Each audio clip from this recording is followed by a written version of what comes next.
check. Hi guys, this is Preston of course guys. Nandito naman ako ulit guys to share lang sa inyo guys yung recent haul natin last Nisas guys. Actually wala talaga akong balak na magdagdag pa. Pero syempre you can't resist the good deal, right? So of course nandito na siya, na pick up na natin. So of course share natin sa inyo guys.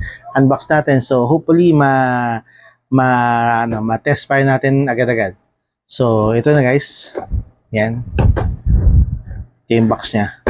Yan. Actually, it comes with a cardboard box lang. So, buy na lang kayo ng ng mga hard case. Hard case. Yan. Yan guys. Cardboard box lang ang included niya. So, open na natin. Yan. Of course, meron siyang lock na wala namang gumagamit. Yan, extra base pad. And the rubber for the grip. Of course, yung Allen wrench for the kung mag-ano kayo ng mga red dot.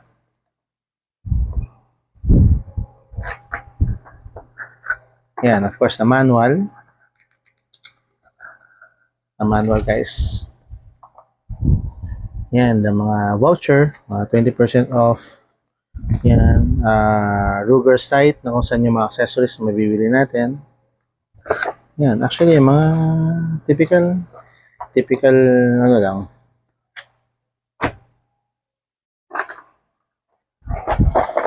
Yan guys. Tapos meron siyang two magazine guys. Two magazine. Yan.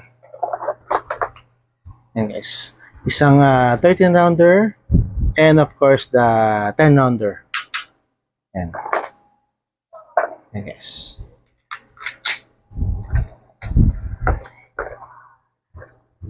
So of course guys, this is the Ruger Max 9.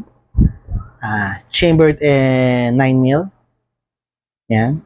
Actually guys, yung Ruger Max 9 na typical na alam natin, which is the Ruger, the micro compact. Yun yung 3.1 inches. Pero syempre, yung nandun na tayo, parang mas nagandahan ako dun sa 4 inches. Kasi nga, di ba, may of course, the longer the barrel, di ba, the greater the accuracy. So, yun. Kaya nagustuhan ko yung 4-inch barrel ng Ruger Max 9. So, of course, chamber check muna tayo, guys, para safe tayo. Okay guys, clear physically. Yan guys, clear siya.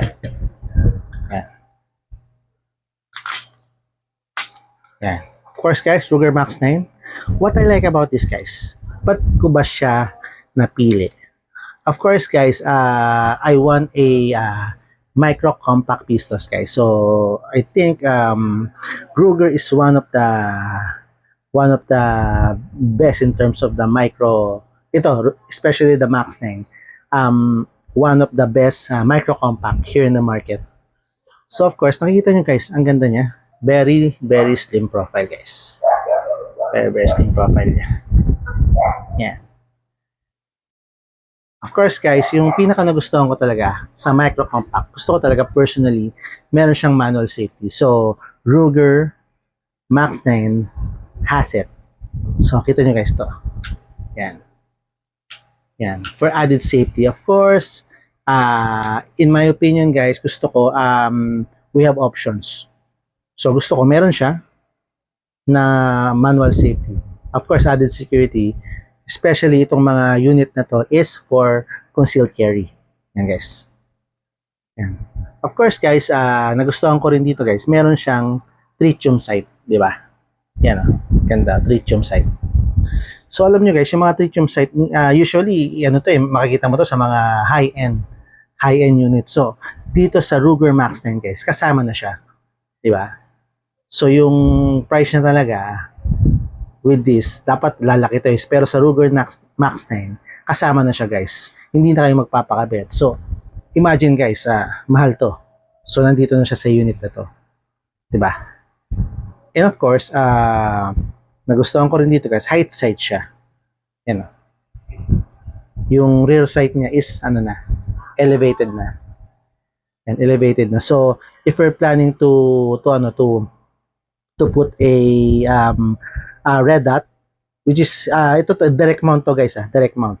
So, I think it's an RMSC shield ano siya? Shield format ang pwede.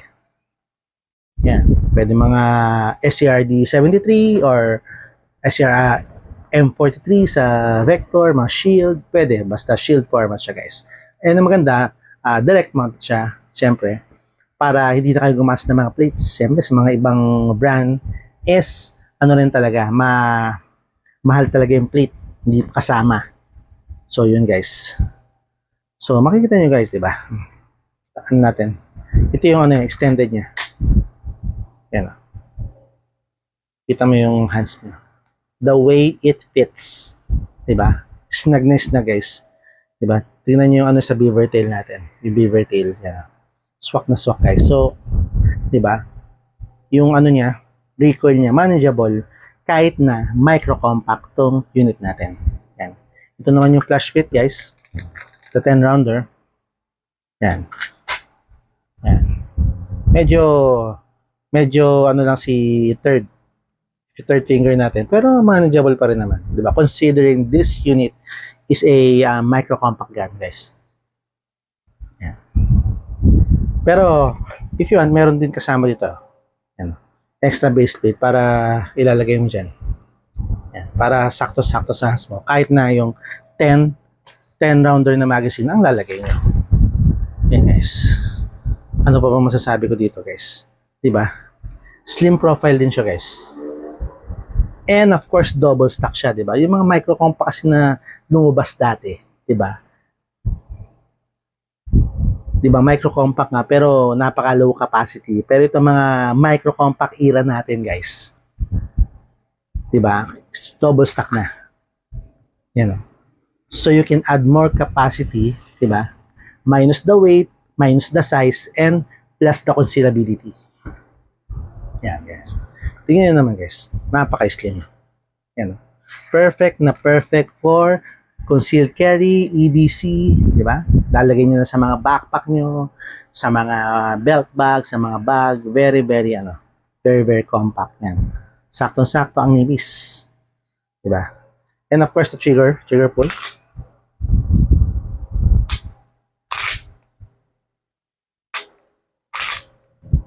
Tansya ko dito guys, mga 5 pounds. Yan, mga ganun. So, very standard. So, yun guys.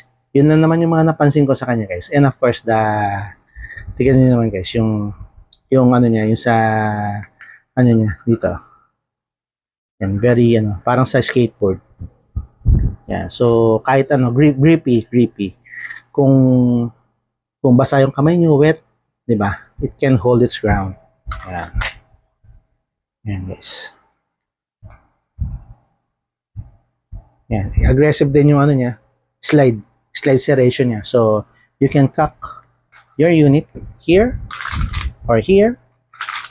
Yan. Di ba? Napakadali. So, yun lang naman guys, yung quick overview natin sa unit. So, ano pa nga pang ginagawa natin guys? Let's test the Ruger Max 9 in action.